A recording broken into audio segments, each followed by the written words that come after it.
Hello everyone, welcome to today's session. Today we'll discuss the decision tree in depth. So starting with what a decision tree is. But first, let me tell you why we choose the decision tree to start with. Well, these decision trees are really very easy to read and understand. It belongs to one of the few models that are interpretable where you can understand exactly why the classifier has made that particular decision. Let me tell you a fact for a given dataset. You cannot say that this algorithm performs better than that. It's like you cannot say that decision trees are better than naive Bayes or naive Bayes performing better than decision trees. It depends on the dataset. You have to apply a hit and trial method with all the algorithms one by one and then compare the result. The model which gives the best result is the model which you can use for better accuracy for your dataset. So let's start with what a decision tree is. Well, a decision tree is a graphical representation of all the possible solutions to our decision based on certain condition. Now you might be wondering why this thing is called a decision tree. Well, it is called so because it starts with the root and then branches off to a number of solutions just like a tree.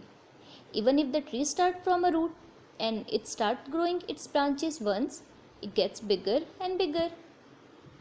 Similarly, in a decision tree, it has a root which keeps on growing with increasing number of decisions and the conditions. Now let me tell you a real life scenario. I won't tell to all of you, but most of you must have used it. Remember, whenever you dial the toll-free number of your credit card company, it redirects you to his intelligent computerized assistant where it asks you questions like press 1 for English, 2 for Hindi, press 3 for this and 4 for that. Now, once you select 1, now again it redirects you to a certain set of questions like press 1 for this and 2 for that and similarly. So this keeps on repeating until you finally get to the right person. You might think that you are caught in a voicemail hell, but what a company was actually doing, it was just using a decision tree to get you to the right person. I'd like you to focus on the particular image for a moment. On this particular slide, you can see the image where the task is, should I accept a new job offer or not? So you have to decide that for that what you did created a decision tree starting with the base condition or the root node what was the basic salary or the minimum salary should be $50,000. If it is not $50,000 then you are not at all accepting the offer, and if your salary is greater than $50,000 then you will further check whether the commute is more than 1 hour or not. If it is more than 1 hour you will just decline the offer, and if it is less than 1 hour then you are getting closer to accepting the job offer. Then further what you will do, you will check whether the company is offering free coffee or not. If the company is not offering the free coffee then you will just decline the offer, and have fit as offering the free coffee you will happily accept the offer. This is just an example of a decision tree. Now let's move ahead and understand a decision tree. Well, here is a sample dataset that I will be using to explain to you about the decision tree. In this dataset, each row is an example, and the first two columns provides features or attributes that describe the data, and the last column gives the label or the class we want to predict. And if you like, you can just modify this data by adding additional features and more examples, and our program will work in exactly the same way. Now this dataset is pretty straightforward except for one thing. I hope you have noticed that it is not perfectly separable. Let me tell you something more about that, as in the second and fifth example they have the same features but different label. Both have yellow as a color and diameter as 3, but the label are mango and lemon. Let's move on and see how our decision tree handles this case. In order to build a tree, we'll use a decision tree algorithm called CART. This CART algorithm stands for classification and regression tree algorithm. Let's see a preview of how it works. To begin with, we'll add a root node for the tree, and all the nodes receive a list of rows as an input, and the root will receive the entire training data set. Now each node will ask true and false question about one of the features, and in response to that question, we'll split or partition the data set into two different subsets. These subsets then become input to child nodes. We are to the tree, and the goal of the question is to finally unmix the labels as we proceed down, or in other words, to produce the purest possible distribution of the labels at each node. For example, the input of this node contains only one single type of label. So we could say that it's perfectly unmixed. There is no uncertainty about the type of labels, or as it consists of only grapes. On the other hand, the label in this node are still mixed up. So we would ask another question to further drill it down, but before that we need to understand which question to ask and when. And to do what we need to quantify how much question helps to unmix the label, and we can quantify the amount of uncertainty at a single node using a metric called Gini impurity, and we can quantify how much a question reduces that uncertainty using a concept called information game. We'll use these to select the best question to ask at each point, and then what we'll do is we'll iterate the steps and we'll recursively build the tree on each of new nodes. We'll continue dividing the data until there are no further questions to ask, and finally we reach our leaf. So this was about a decision tree. So in order to create a decision tree, first of all, what do you have to do? You have to identify a different set of questions that you can ask to a tree, like is this color green, or what will be these questions. These questions will be decided by your data set, like this color green as a diameter greater than equal to 3 is the color yellow. Question resembling your data set, remember that. So if my color is green, then what will it do? It will be divided into two parts. First, the green mango will be in the true, while on the false we have lemon and the mango. And if the color is green, or the diameter is greater than equal to 3, or the color is yellow. Now let's move on and understand decision tree terminologies. So starting with the root node. Root node is a base node of a tree. The entire tree starts from a root node.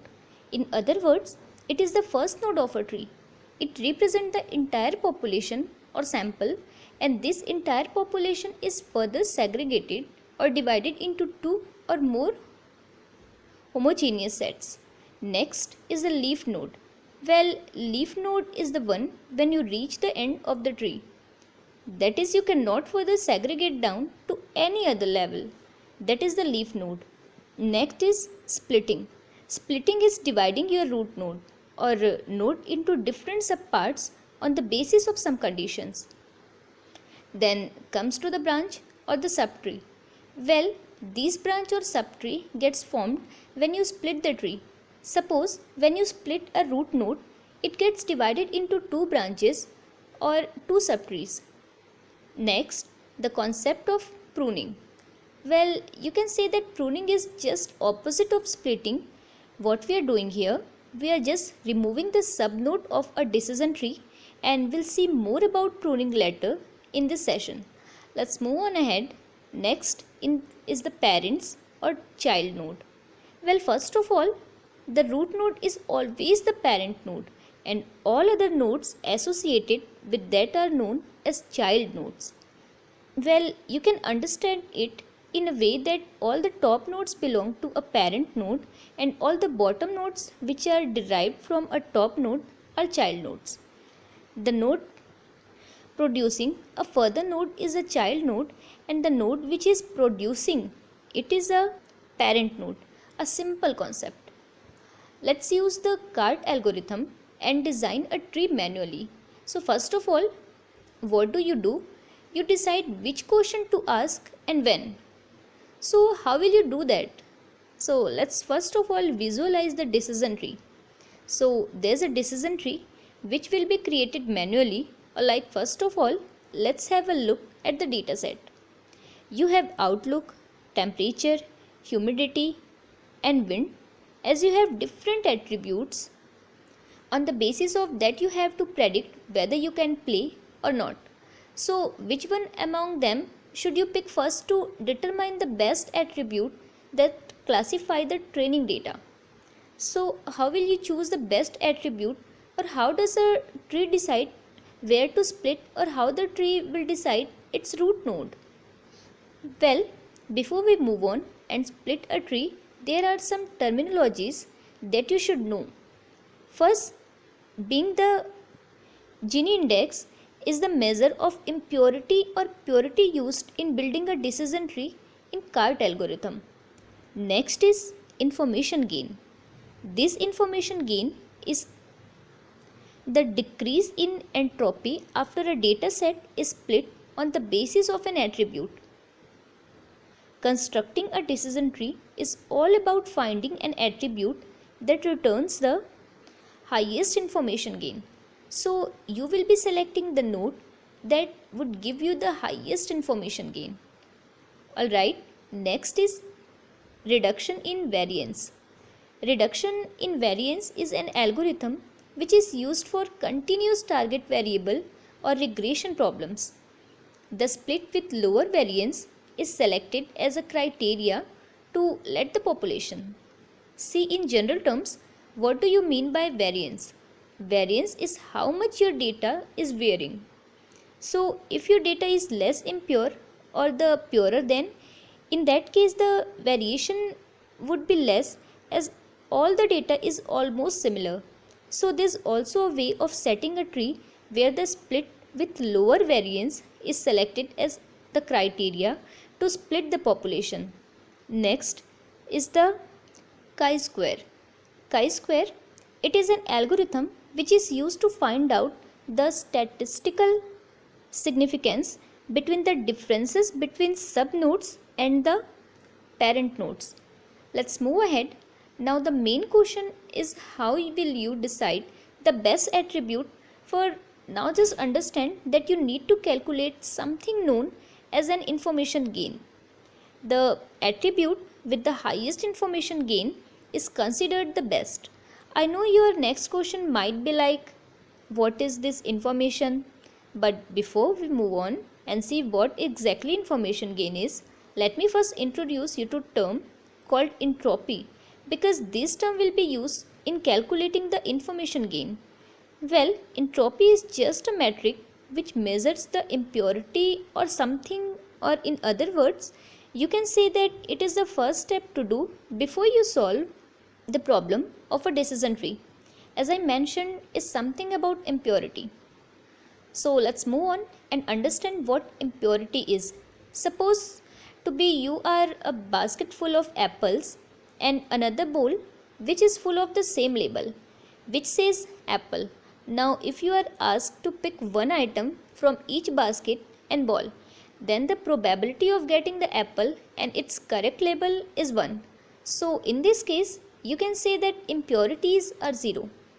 Now what if there are 4 different fruits in the basket and 4 different labels in the bowl?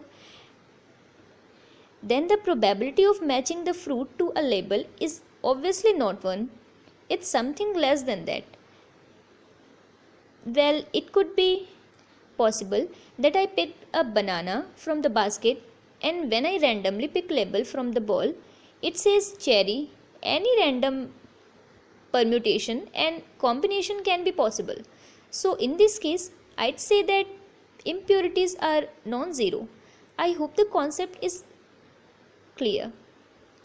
So coming back to entropy, as I said, entropy is the measure of impurity. From the graph on your left, you can see that as the probability is 0 or 1, that is either they are highly impure or the highly pure. then in that case the value of entropy is 0. And when the probability is 0.5, then the value of entropy is maximum. Well, what is impurity? Impurity is degree of randomness, how random data is. So if the data is completely pure, in that case the randomness equals 0, or if the data is completely impure, or even in that case the value of impurity will be 0. Question like why it is that the value of entropy is maximum at 0.5 might arises in a mind. So let me discuss that. Let me derive it mathematically. As you can see here on the side of slide, the mathematical formula of entropy is minus of probability of yes. Let's move on and see what this graph has to say mathematically. Suppose S is our total sample space and it's divided into two parts, yes and no. Like in our dataset, the result for playing was divided into two parts, yes or no, which we have to predict either we have to play or not. So for that particular case, you can define the formula of entropy as entropy of total sample space equal negative of probability of yes is multiplied by the log of probability of yes with base 2 minus probability of no multiplied by log of probability of no with base 2, where S is your total sample space and P of yes is the probability of yes and P of no is the probability of no. Well, if the number of yes equal the number of no, that is probability of S equals 0.5. Since you have an equal number of yes and no, so in that case the value of entropy will be 1. Just put the value over here. Let me just move on to next slide. I'll show you this. Next is, if it contains all yes or all no, then what is probability of a sample space is either 1 or 0. Then in that case entropy will be equal to 0. Let's see the mathematically one by one. So let's start with the first condition where the probability was 0.5. So this is our formula for entropy. So this is our first case which we'll discuss when the probability of yes equal the probability of no. That is, in our data set we have an equal number of yes and no. So probability of yes equal probability of no, and that equals 0.5, or in other words you can say that yes plus no equal to total sample space. Since the probability is 0.5, so when you put the values in the formula you get something like this, and when you calculate it you will get the entropy of the total sample space as 1. Let's see for the next case. What is the next case? Either you have totally yes or you have to no. So if you have total yes, let's see the formula when we have a total yes. So you have all yes and 0 no. So the probability of yes is equal to 1, and yes as a total sample space obviously. So in the formula when you put that thing up, you get entropy of sample space equal to negative times of 1 multiplied by log of 1 as a value of log 1 equals 0. So the total thing will result is 0. Similarly, in the case with no, even in that case you will get the entropy of total sample space as 0. So this was all about entropy. Next is, what is information gain? Well, information gain, what it does, it is measures the reduction in entropy. It decided which attribute should be selected as a decision node. If S is our total collection, then information gain equal entropy, which we calculated just now, that minus weighted average multiplied by entropy of each feature. Don't worry, we'll see how to calculate it with an example. So let's manually build a decision tree for our data set. So this is our data set which consists of 14 different instances, out of which we have 9 yes and 5 no. So we have the formula for entropy just put over that for 9 years.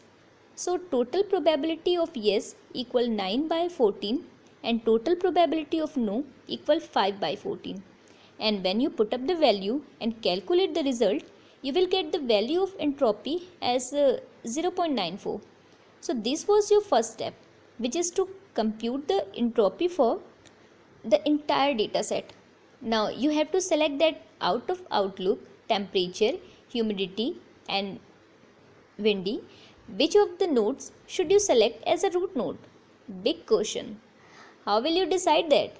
This particular node should be chosen at a base node, and on the basis of that only I will be creating the entire tree. I will select that. Let's see.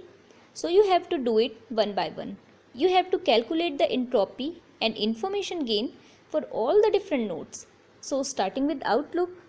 So Outlook has three different parameters: sunny, overcast and rainy. So first of all, select how many number of yes and no are there in the case of sunny, like when it is sunny, how many number of yes and how many number of no's are there. So in total, we have 2 yes and 3 no's in case of sunny. In case of overcast, we have all yes. So if it is overcast, then it will surely go to play. It's like that. Next is the rainy. Then the total number of yes is equal 3 and total number of no is equal 2. Next, we calculate the entropy for each feature here.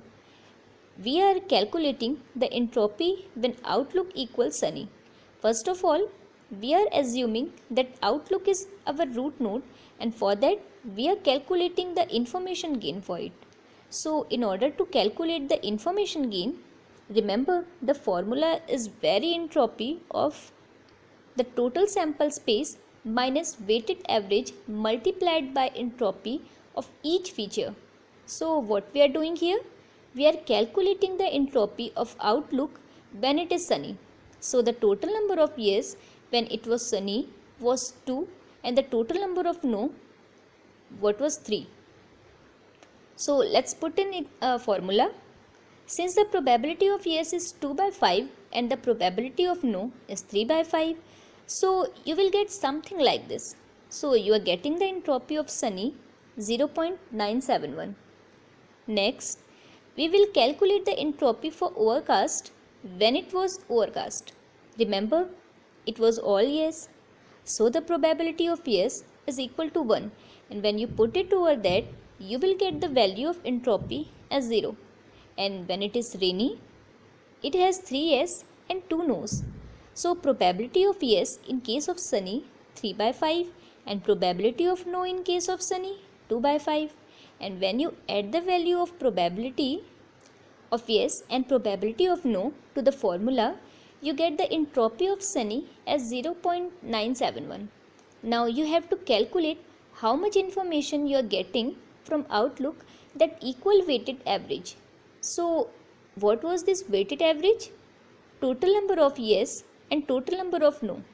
So information from Outlook equal 5 by 14. From where does this 5 came over? We are calculating the total number of sample spaces within that particular Outlook when it is sunny. So in the case of sunny, there were 2 yes and 3 no's. So the weighted average for sunny would be equal to 5 by 14.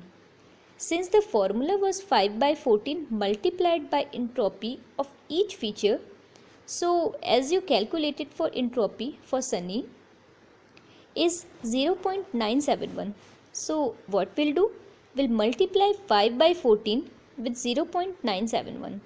Well, this was the calculation for information when Outlook equals sunny, but Outlook even equal overcast and rainy.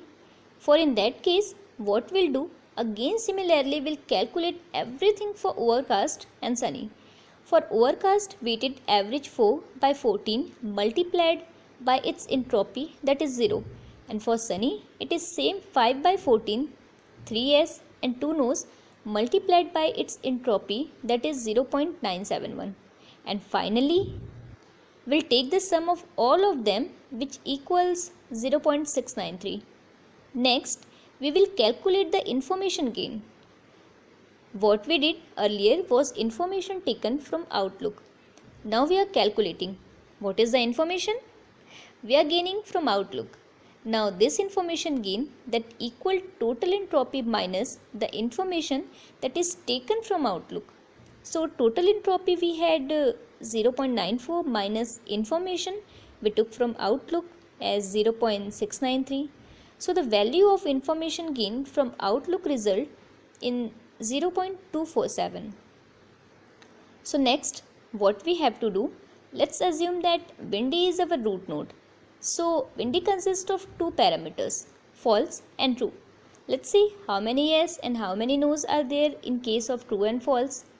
So when Windy has false as its parameter, then in that case it has 6 yes and 2 no's, and when it is as true as its parameter, it has 3 yes and 3 no's. So let's move ahead and similarly calculate the information taken from Windy and finally calculate the information gain from Windy. So first of all, what we'll do, we'll calculate the entropy of each feature starting with Windy equals to true. So in the case of true, we had equal number of yes and equal number of no's. We will remember that the graph when we had the probability as 0.5 as total number of yes equal total number of no. For that case, the entropy equals 1. So we can directly write the entropy of true when it's Windy is 1, as we had already proven it. When probability equals 0.5, the entropy is the maximum that equals to 1. Next is the entropy of false when it is Windy. So similarly, just put the probability of yes and no in the formula and then calculate the result. Since you have 6 yes and 2 no's, so in total you will get the probability of yes as 6 by 8 and probability of no as 2 by 8. So when you calculate it, you will get the entropy of false as 0.811. Now let's calculate the information from Windy. So total information calculated from Windy equal information taken when Windy equal true plus information taken when D equal false. So we'll calculate the weighted average for each one of them and then we'll sum it up to finally get the total information taken from Windy. So in this case, it equal 8 by 14 multiplied by 0.811 plus 6 by 14 multiplied by 1. What is this 8? It is the total number of yes and no. In case when Windy equal false, so when it was false, so total number of yes that equal to 6 and total more of no that equal to true, then sum ups to 8. So what is why the weighted average results are 8 by 14. Similarly, information taken when Windy equal true equal 3 plus 3, that is 3 yes and 3 no, equals 6 divided by total number of sample space, that is 14 multiplied by 1, that is entropy of true. So it is 8 by 14 multiplied by 0.811 plus 6 by 14 multiplied by 1, which results in 0.892. This is information taken from Windy. Now how much information you are gaining from Windy? So for that, what you will do, so total information gained from Windy that equal to total entropy minus information taken from Windy, that is 0.94 minus 0.89, that equal to 0.048, and so 0.048 is the information gain from Windy. Similarly, we calculated the rest too. So for Outlook, as you can see, the information was 0.693 and its information gain was 0.247. In case of temperature, the information was around 0.911 and the information gain that was equal to 0.029. In case of humidity, the information gain was 0.152 and in the case of Windy, the information gain was 0.048. So what we'll do, we'll select the attribute with the maximum. Now we have selected Outlook as our root node, and it is further subdivided into three different parts: sunny, overcast, and rain. So, in case of overcast, we have seen that it consists of all yes, so we can consider it as a leaf node. But in case of sunny and rainy, it's doubtful as it consists of both yes and both no. So, you need to recalculate the things. Again, for this node, you have to recalculate the things. You have to again select the attribute which is having the maximum information gain. So, this is how your complete tree will look like. So let's see when you can play. So you can play when outlook is overcast. In that case, you can always play. If the outlook is sunny, you will further drill down to check the humidity condition. If the humidity is normal, then you will play. If the humidity is high, then you won't play. When the outlook predicts that it's rainy, then further you will check whether it's windy or not. If it is a week away, then you will go and play. But if it is strong wind, then you won't play. So this is how your entire decision tree would look like at the end. Now comes the concept of pruning. It's say, what should I do to play? Well, you have to do pruning. Pruning will decide how you will play. What is pruning? Well, this pruning is nothing but cutting down the nodes and in order to get optimal solution. So what pruning does, it reduces the complexity. As you can see on the screen, that is showing only the result of yes. That is, it is showing all the result which says that you can play. So this is all about the theoretical part. In the next session, we'll work on the practical part. If you have any doubt, drop down your doubt in our comment section. And don't forget to subscribe our channel